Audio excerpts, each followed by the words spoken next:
Ecclesiastes chapter 3.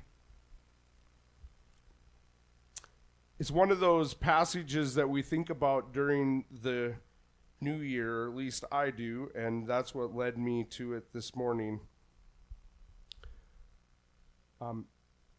Talked with many different people. This year kind of seemed like it went really fast. Maybe it didn't feel that way for you, but spoken with a lot that did. Ecclesiastes 3, starting in verse 1.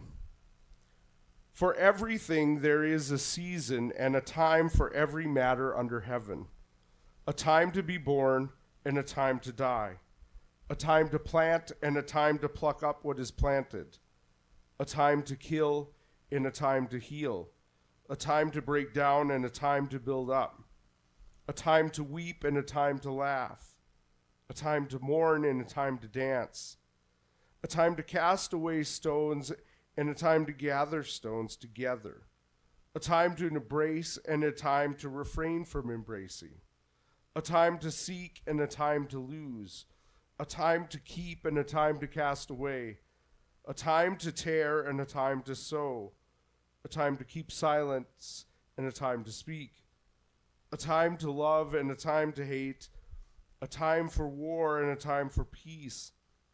What gain has the worker from his toil? We've seen the busyness that God has given to the children of man to be busy with. He has made everything beautiful in its time. Also, he has put eternity into man's heart, yet so that he cannot find out what God has done from the beginning to the end. I perceive that there is nothing better for them than to be joyful and to do good as long as they live. Also, that everyone should eat and drink and take pleasure in all his toil. This is God's gift to man. I perceive that whatever God does endures forever. Nothing can be added to it, nor anything taken from it. God has done it so that all people fear before him. That which is already has been.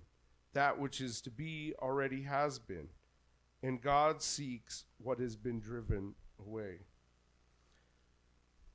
The author of Ecclesiastes will ask this question throughout the book over and over again in different ways. What is our perspective on life? What is our perspective on any given subject? Is it the past? Is it the present? Is it the future that we want and desire? Is it our work, our career? Is it our money? Is it our pleasure?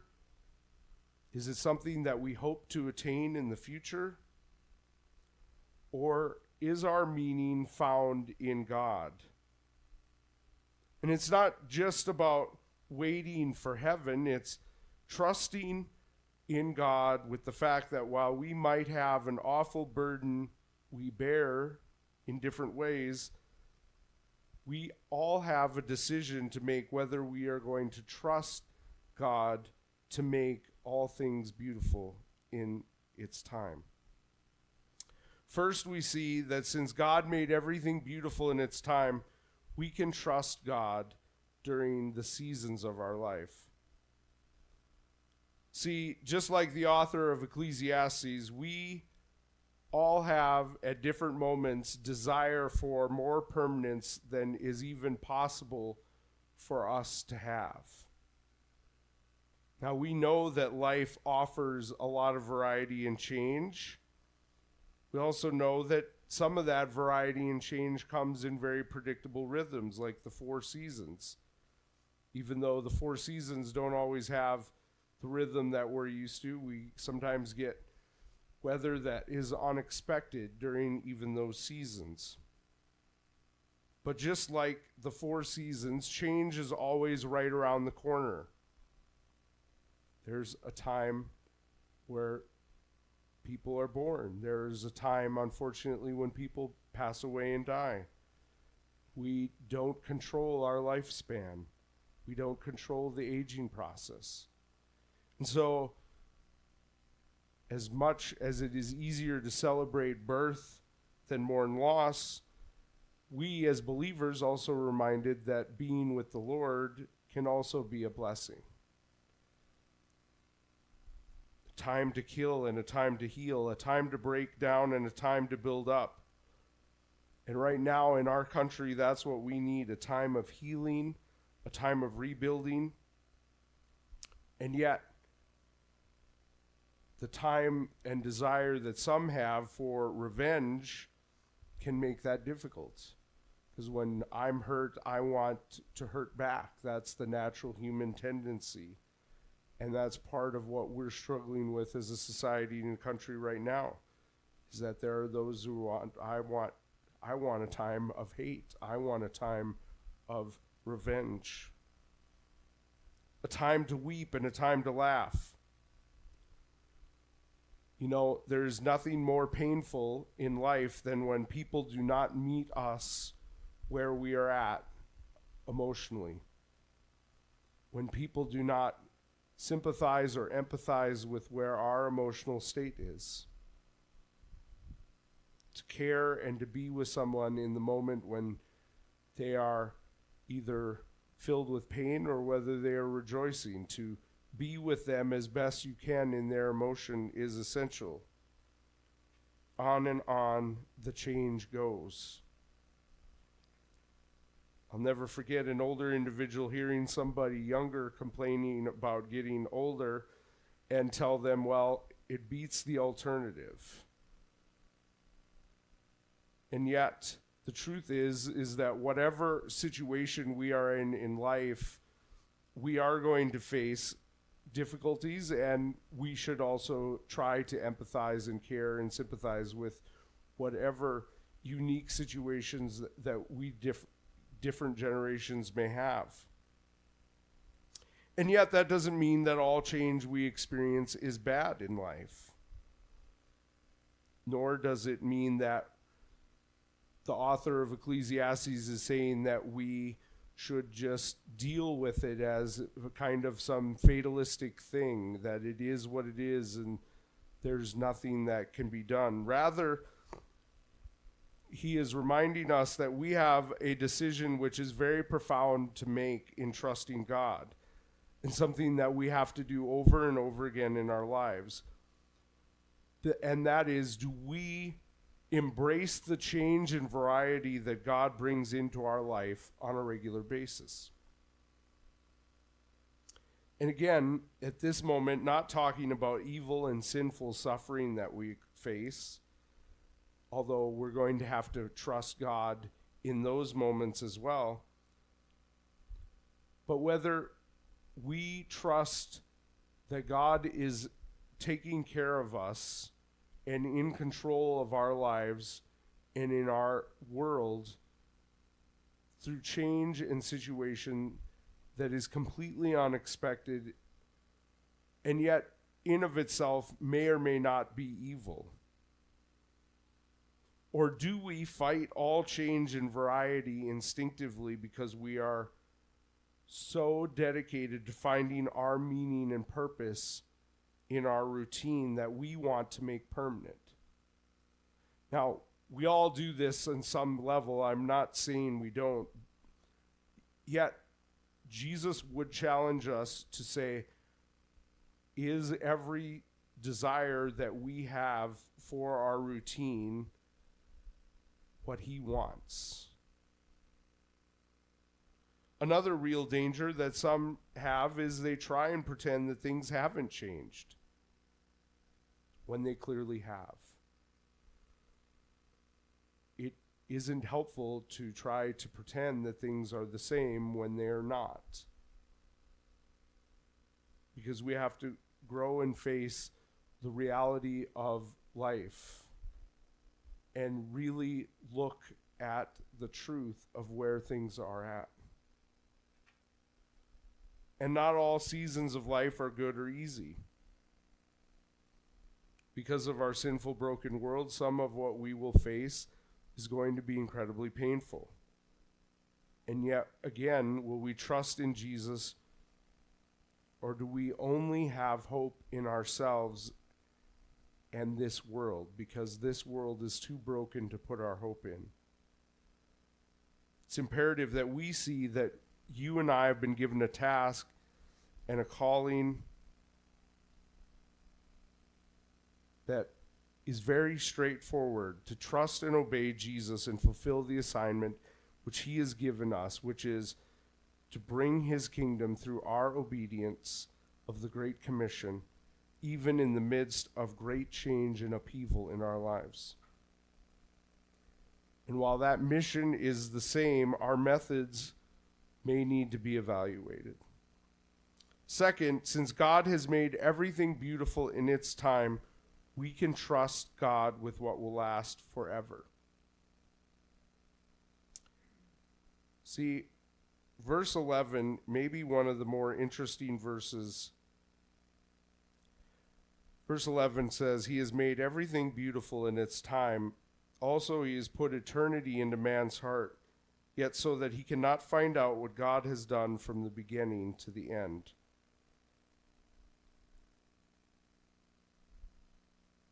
God has made humanity his crown jewel of creation. He has created us in his image, but we also have seen how much our image has been distorted by sin. And we have both an amazing ability to create and do things that is profound and amazing when you compare it to anything else, especially in the animal kingdom. And yet we also carry, because of sin, a profound burden. We have this amazing capacity to solve problems and find answers. Look at all of the technology as but one small example of what humanity has achieved. And yet, we also have limits that we continually bump against. Sometimes we find the answer and surpass those limits. Other times, we have yet to do that. You see, just like God, we have been created with the desire for eternity in our hearts. We are eternal beings. We are going to live forever with God or forever separated from him. And we have the desire to see all, to know all, to rule all. We want to be like Jesus has created us to be, and yet we also know our frailty and our weakness. We know that we have limits, and yet we have the desire to be limitless. We cannot be fully the way we want to be because of sin and because of how we have yet to reach who God has made us to be because of how sin has changed everything. And until Jesus sets us free, and until we have our new bodies, and until Jesus has returned, we are going to always face this desire to do more than we are capable of doing. And yet, God says we can find meaning and purpose if we find meaning and purpose in him. If we find meaning and purpose in what our assignment and our calling is, to share in ministry together with one another, preaching and sharing Jesus with others, and not put our meaning and purpose in what culture and society says.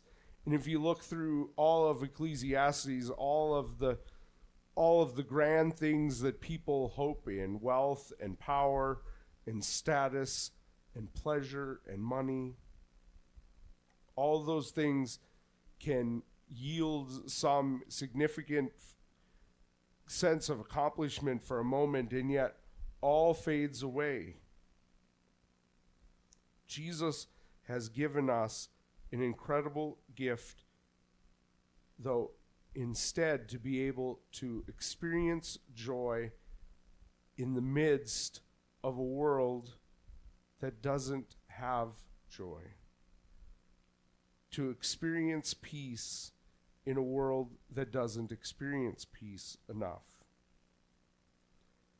And to give us the gift that when we do His will, that we will not only see something happen in this lifetime, but Jesus will go on to talk about in the New Testament how it will make an eternal difference.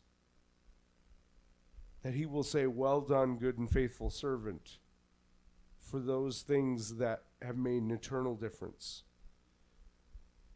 That the names of the apostles will be in the foundation of the city of the New Jerusalem.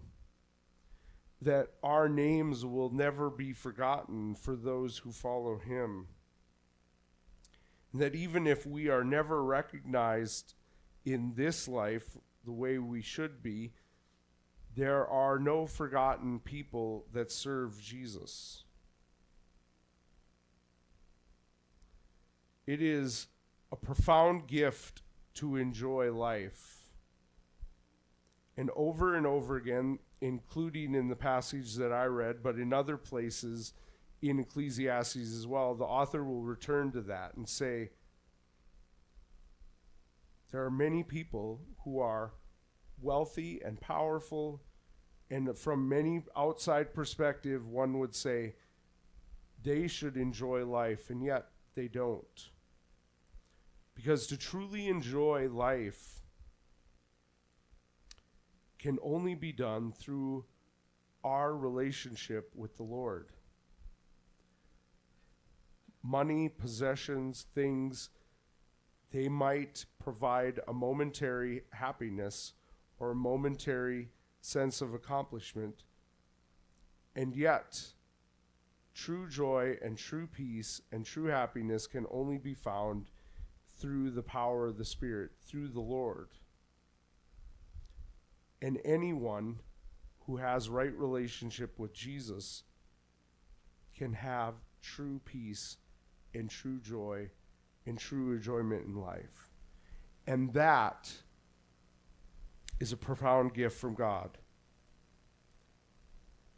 And when we reorient ourselves to Him, we can find that even with all of the sin, all of the evil, and all of the frustration, that we can find peace with God and peace in God. But whether we are enjoying life or not at this moment, Jesus would call us today to put our trust in Him and to be reminded to enjoy the blessings that He has given us while we wait and pray for other blessings that we hope will come as we put our trust in Him. God has made everything beautiful in its time. And we can trust that He is working in our life during every season, every moment that we are facing, even with tremendous change, because even in that change, we can trust Jesus with all that will last forever. The older I get, the more I long for eternity. But I also long for whatever time that we have here, that what we do with the time that we have, as Paul will say, make most use of the time, for the days are evil. That what we do will be of eternal value. And yet, our life has great purpose and meaning in Jesus. Even the moments that we think are not valuable, I think we will truly be surprised. Again, the cup of cold water given to someone in my name will be remembered by God. And again, I think we will be surprised at what we have done that is truly of a significant value versus the things that we might say those are the things that are valuable. And again, not saying they aren't valuable, but I think we will truly be surprised by what will have a effect, and that more of what we've done will be significant than we realize. And only in Jesus and his work and his calling and the ministry that he would have us do will we find eternal value. So as we head into 2024, let us seek from Jesus the ability to enjoy life that can only be found in him, and looking ahead to how we can serve him and others this new year. Please stand with me if you're able as we close in prayer, and then Shannon will dismiss us with a closing song. Jesus, this morning we just ask that as we head into this new year, may we truly focus on what is of true eternal value. Not out of some grandiose vision, but because you have called each of us uniquely to work alongside one another and individually to bring about your plans and purposes. Jesus, may we see the fruit of ministry this new year, and may you help walk with each of us with our own unique struggles and cares and burdens to show us how you are working in our lives. Jesus, may you bring us strength, and may you bring us help to see the joy and the in life, even in the midst of what we are walking through. We ask these things, Jesus, in your name. Amen.